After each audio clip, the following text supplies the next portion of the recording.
ভিডিওটা একটু দেখে যান।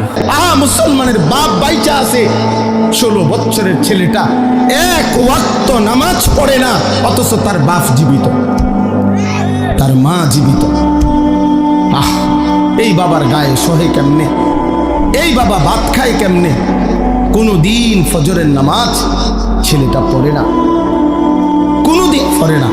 365 দিনের এক বছরে আহারে মা কেমনে ঘুমায়, বাবা কেমনে ঘুমায়, কেমনে রাত এদের ভোর হয়, কেমনে ভোর হয়। কোন বাবা যদি সন্তানের প্রতি এতটুকু মায়া থাকতো যে আমার ছেলেটা তো আগুনে জ্বলবে, জাহান্নামের আগুনে, আমি কেন তাকে ফেরাবো না? আমার জীবনের আর কি অর্থ আছে? আরে আমি কার জন্য খাট বানাই, কার জন্য ঘর করি, কার জন্য বাজার করি? এই দুশ্মনের জন্য বাজার করে লাভ কি? এই দুশ্মন তো আল্লাহর দুশ্মন, রাসূলের দুশ্মন, ইসলামের দুশ্মন, মানবতার দুশ্মন। এটা বেনামাজি আল্লাহর দুশ্মন, বেনামাজি রাসূলের দুশ্মন, বেনামাজি কোরআনের দুশ্মন, বেনামাজি ইসলামের দুশ্মন।